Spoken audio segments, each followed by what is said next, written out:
Good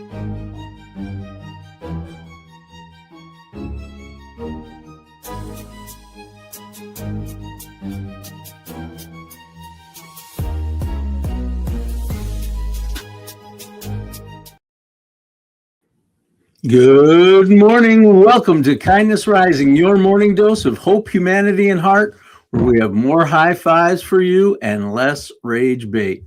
Every meeting has one. The person who answers the question before you've technically finished answering it. You know them. Anybody have any thoughts? Yeah.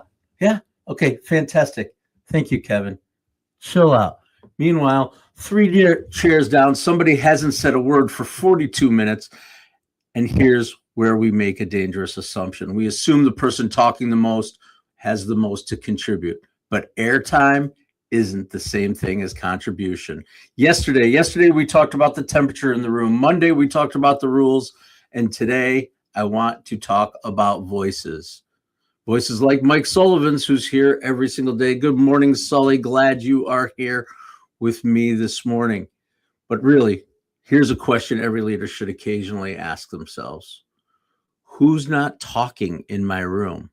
And maybe more importantly, why? Good morning, friends. Welcome to Kindness Rising. Let's build this room together. Yep. Welcome in. Good morning, Sully. Good morning, everyone who's out there on Kindness Rising as we get started on the Mornings in the Lab network right here on Kindness Rising, 7:30 a.m. in the morning. Jess is there. Roseanne is there. Big storm. Oh, wow. Okay. I hope you are well, Jess. That is definitely that time of year with storms. I hope you're well. And yes, good morning, Mother. Good morning. Another glorious day here on Kindness Rising with the Core Kindness crew. The Core Kindness crew. Absolutely. Others will join as we get going here, but you are the ones I come and hang out with. I appreciate you. All right, let's get it rolling for real. Bring the music down. There is something I've noticed about groups. I've worked in a lot of groups. We develop rhythms really quickly. Somebody becomes the funny one, another person becomes the skeptic or the expert. Somebody always has opinion, and somebody slowly disappears into the background, slowly. Not physically, though. Really, they're still sitting there. Hey, I'm here. But conversationally, they're gone. And the dangerous part with that is we may not even notice. Because silence is easy to misinterpret. We might think it's agreement. Maybe. We might think that they don't have anything to add. Maybe they're shy. I don't know. But silence can mean a lot of other things, too. It can mean I've tried talking before. It can mean the boss has already decided, or I don't want to look stupid. I have a concern, but I watched what happened to the last person who raised one. Or sometimes it simply means I need a few seconds to think. Yep. Here's something I want us to think about today. Inviting someone into the room isn't the same as inviting them into the conversation. Nope. You can have a seat at the table and still feel like you're on the outside. And it isn't an argument against loud people. Trust me, I am the loud person sometimes.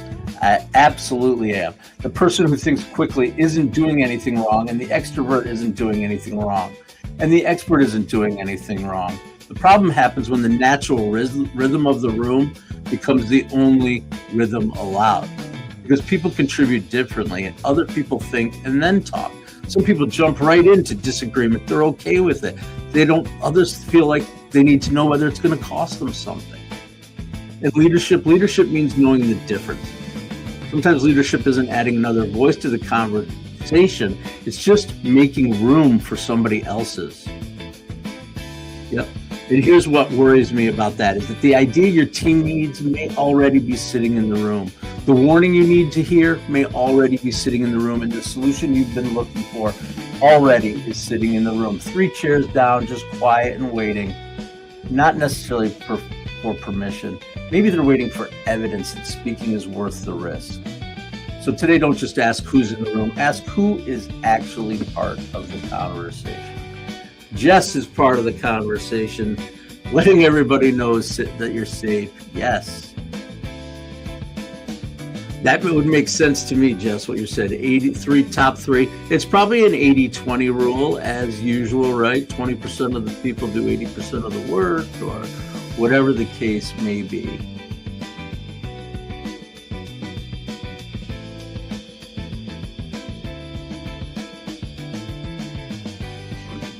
All right. I'm so glad that you were inspired, Sully. I appreciate you. I love your oldies and goodies. I love those old black and white films dancing. There was somebody I saw yesterday. I'm like, Sully would. Yeah, oh, I was Peggy Lipton. You must be a Peggy Lipton fan.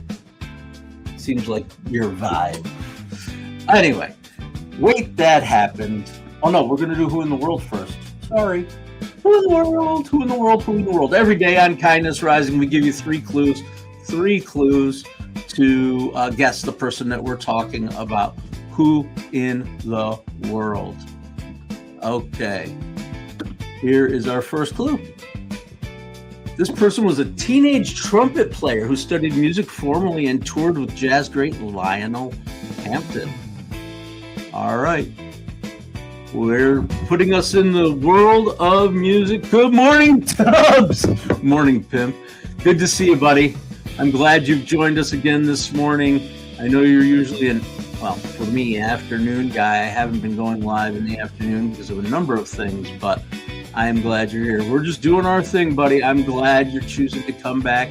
Join Sully, join Jess, join Roseanne. I'm glad to see you here. What are we up to? We did our Who in the World are we talking about? You might know who this is. I have a feeling actually everybody. Well, I'm glad you're up with us now.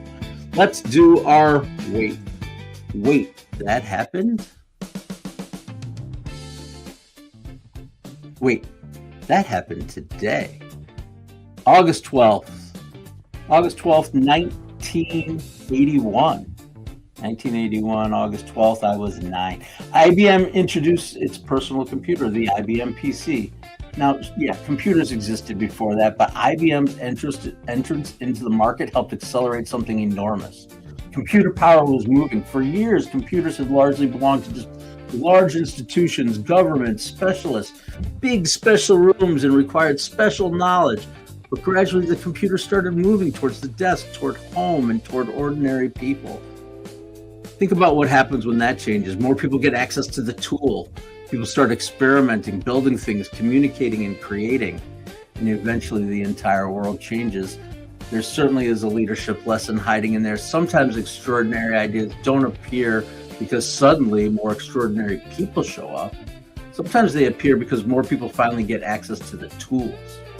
Change who gets access, and you may change who gets to have the idea that changes the world. August 12th, 1981, IBM introduces the personal computer, and that happened today.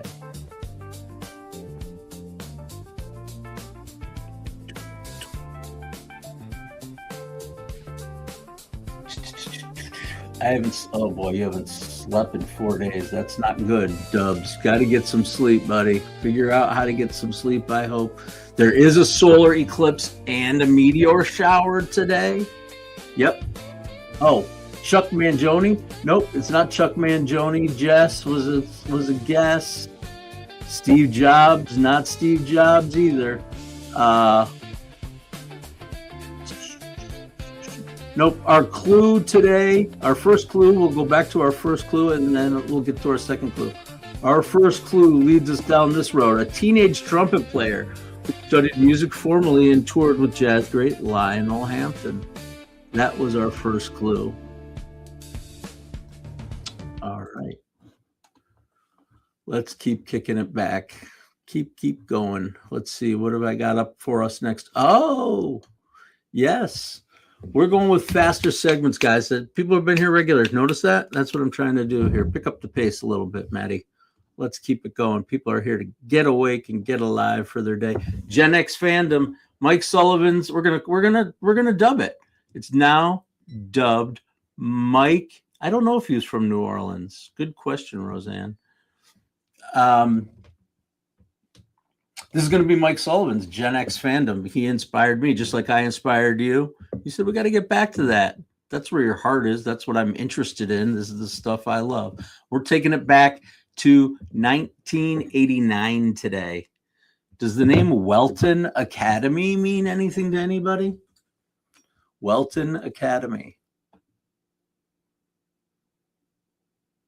Nope. Okay. Well, that was, yeah. What it is a school where John Keating, do we know John Keating? John Keating walks into a classroom where generations of students have been taught exactly how they're supposed to behave. Dead Poet Society. Dead Poet Society. Sit down, listen, memorize, repeat. That was what they learned to do. Don't challenge the system. And Keating starts messing with the room. He has students stand on the desks. He takes them into the hallway and challenges assumptions, and he gets them moving, thinking, talking.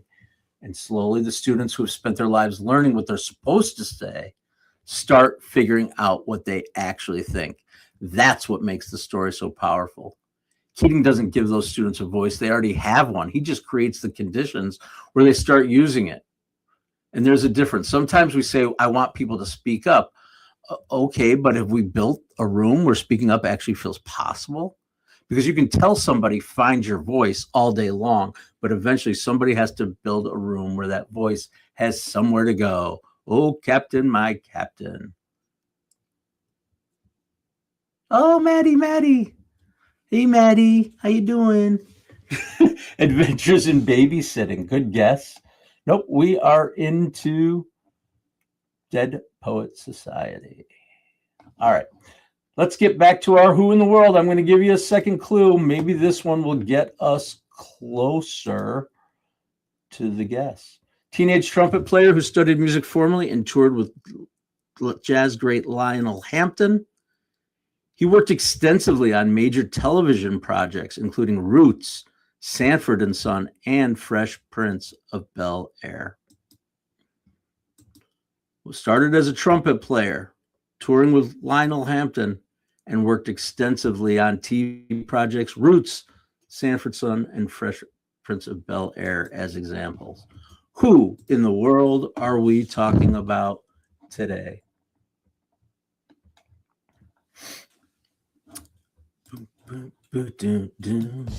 All right, we're having a good old time here on Kindness Rising, rocking and rolling as we get up and get after it on the Mornings in the Lab Network. Next, we're going to get on over to Mornings in the Lab with Keith, John, and friends. And today is Wednesday. Don't forget, it starts with Joy, Cheryl, Raphael, Whitaker.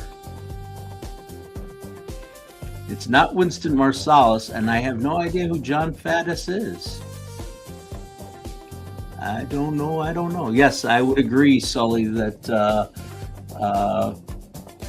it inspired people for education. Absolutely. Dead Poet Society, another great Robin Williams film, R.I.P. All right, but let's talk about silence for a second. Because one of the mistakes leaders make is assuming if something were wrong, somebody would tell me. Would they? That's the question. Research around psychological safety and employee voice has shown us something important, that speaking up involves interpersonal risk. Think about the calculation somebody makes before saying, I think we're making a mistake, or I don't understand, I have an idea, or I disagree. They're not only evaluating the idea, they're evaluating the room. Will I look stupid? Will I look difficult? Will this hurt me in some way? Does anybody actually want to know? And sometimes their rational conclusion is, time to keep my mouth shut. That's why this matters. Silence doesn't always mean agreement. Sometimes silence means somebody did the math and decided speaking up wasn't worth the risk. And that's the really difficult part for leaders. If we're a person with authority, we might not have any idea it's happening. People behave differently around leadership. They edit, they soften, they wait, they tell you 80% of the truth. And sometimes they tell you exactly what they think you want to hear. So saying my door is always open isn't enough. That's architecture, not leadership. The question is, what happens when somebody actually walks through it? Do we get curious? Do we get defensive? Do we explain why they're wrong? Or do we make room? Because people don't stop having ideas. they stop believing it's safe to share them. That's today's Research Corner. It's all based on research from Amy Edmondson, who we've talked about before. All right.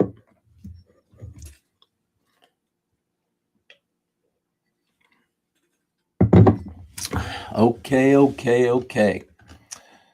Yep.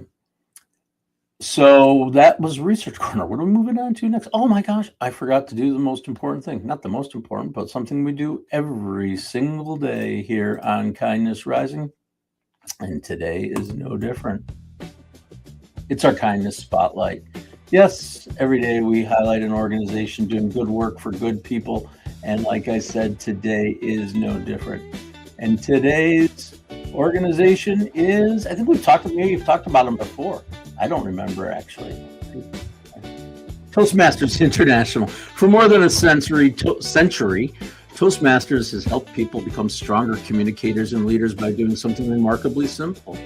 Just creating a room to practice, not a room where you're expected to already be polished, a room where you can stand up, try, stumble, get some feedback, and try again.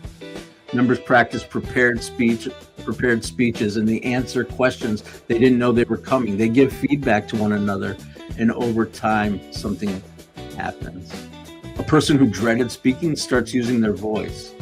That connects beautifully to what we're talking about today. Sometimes telling someone, speak up, it isn't enough. Sometimes people need a room where speaking can be practiced safely. Because confidence doesn't always come before the first word. Sometimes the room helps you find it. And that's today's Kindness Spotlight, Toastmasters International. Good morning, everybody out there in Kindness Rising Land. I am so happy that you came to join me here. Don't forget to subscribe to the channel. We're here every day at this time, wherever you are in the world. Absolutely. And we're keeping going with our Who in the World? Who in the world are we talking about? I'll review the 2 clues. The other thing I want to tell people who are out there listening, the other pieces of the show aren't necessarily related to our person, so don't get confused by that. Just listen to the clues and see if you can guess a teenage trumpet player who studied music formally under Lionel Hampton and worked extensively on major television projects, including Roots, Sanford and Son, and Fresh Prince of Bel-Air.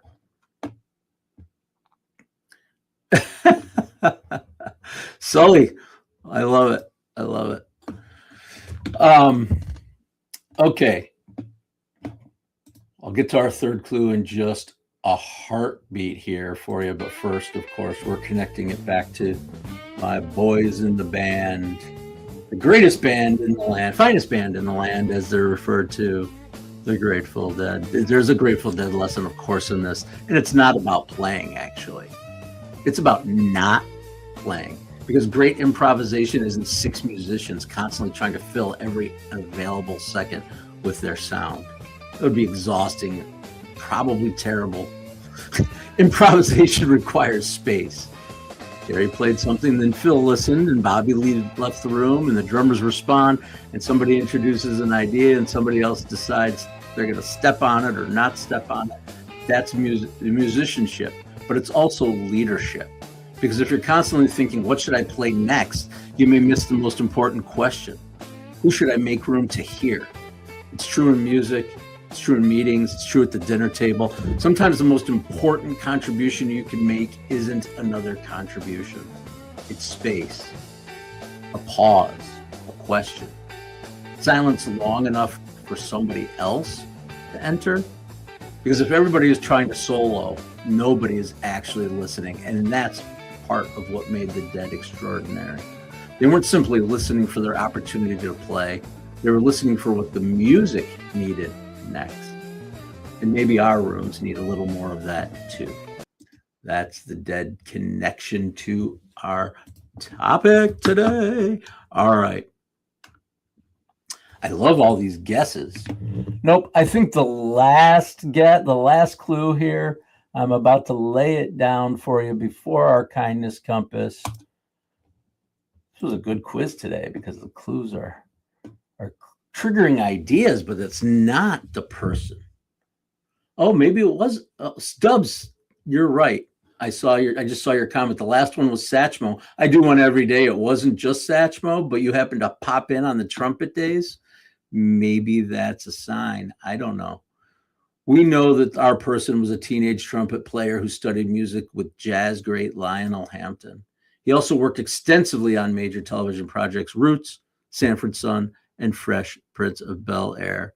And the last clue, he produced Michael Jackson's Thriller and was a creative leadership force behind We Are the World.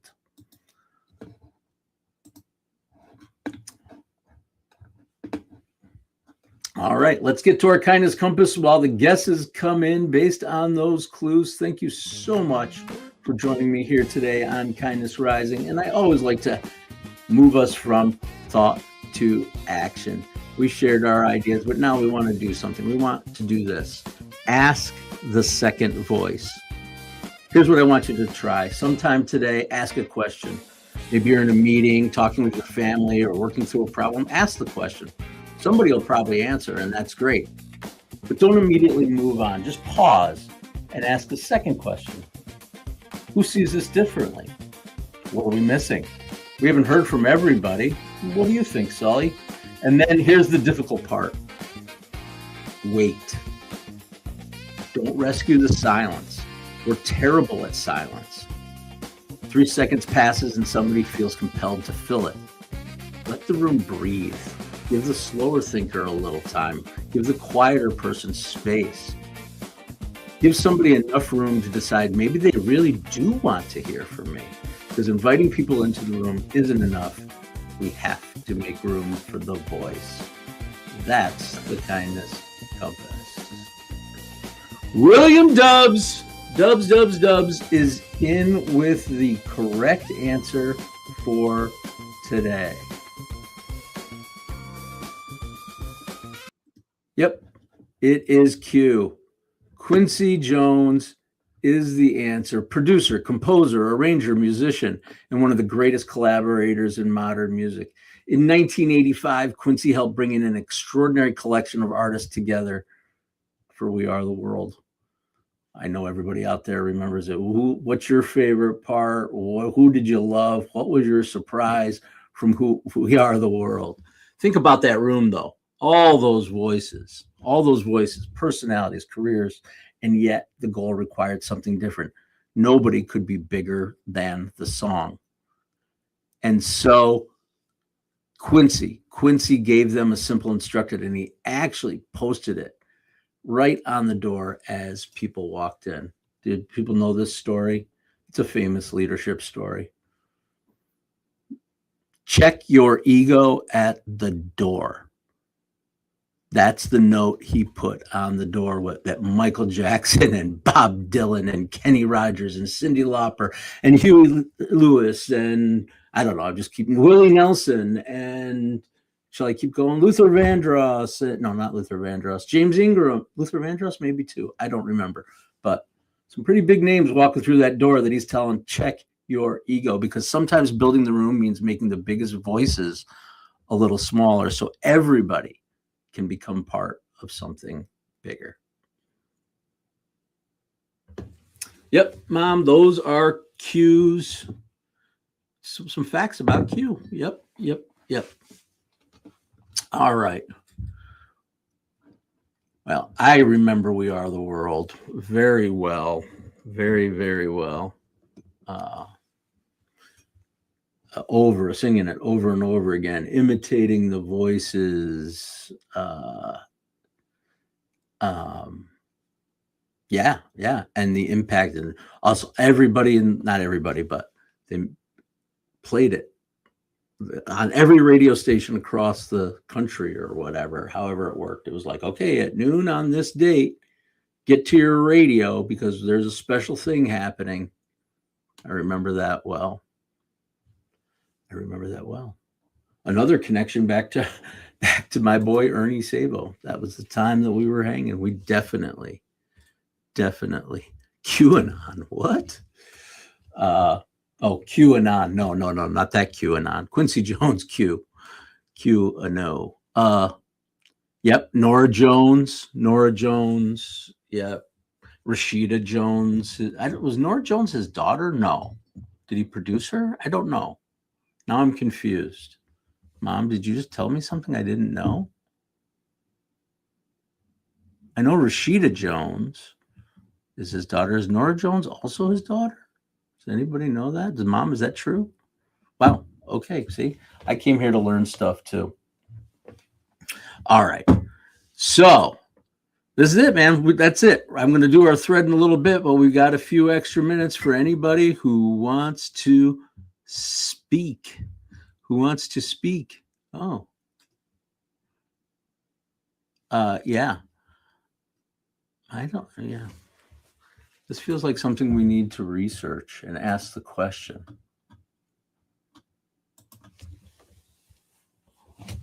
I wish I had Grok. Nora Jones is the niece of Ravi Shankar. Huh.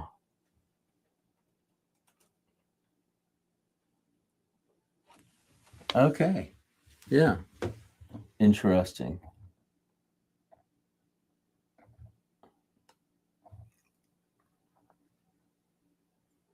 Anyway, I do love Nora Jones, regardless of her genetics. And I do love Quincy Jones, regardless of his genetics. And Rashida Jones is okay. I don't know, Parks and Rec. It's okay. She's not, I don't know. I don't really enjoy her. As a human being, I know nothing about her as a human being. I am talking about, well, we'll have to look, Mom. Yeah, we'll research it. That's fine. I don't know. Her flat affect comedy is not my bag. I guess I'm a little broader than she is, but I'm sure she's a good person. What's the kindest way to ask someone to let others speak if they've been dominating the conversation? I love that question. Anybody else have a good question? That's a great question. I've got ideas, but I don't want to just be the one who gives ideas all the time. I mean, my take is, of course, to acknowledge the speaker, the person who's over speaking, right? Thank you for your contributions. And then, I mean, just saying it honestly, if you're in a healthy environment. Yeah, Bob, I really like that. Jim, do you have any ideas? Or Bob, that's something, give us something to think about. Let's pause and reflect on that. I don't know. Those are things that I might say to kind of cool things down. Cool things down. All right. Well, I can't believe it. We're continuing to wind down here. I am excited because I am headed shortly here to Brooklyn. I'm going to drive down to Brooklyn with one of my kids. We're going to go take in a show at a small club in Brooklyn that we have been excited to see. And that also means that tomorrow I'm going to try it. I will try to be here, but I'll be on the road. We're staying down in the city tonight. So I will do my best to make sure I am live. We're going to see a band called Covey, Covey, and I highly recommend them to everyone. There you go. Check them out. Very cool band that my kid turned me on to, actually. So my 21-year-old and I are headed to a show. Small club down in New York. All right. Well, that's it. I can't believe it. We just we blew through our half an hour just like that. Bada boom, bada bing. And live from New York, it's Kindness Rising. Maybe that's how I'll introduce. I'm going to try. I appreciate every single one of you. I was going to do a whole thing, but time flew by. I have never been to CBGB's. Is it still there? I don't know. I forget the name of the club. I'll give you it's called like the Baby Doll Club or something. And I don't think it's a strip club. I forget what it's called actually. So I will get back to you about the club and about Kobe and about all the places that we've been. But I got to run. I hope everybody has a wonderful day. Be safe out there. And until tomorrow, stay uncommon and stay kind.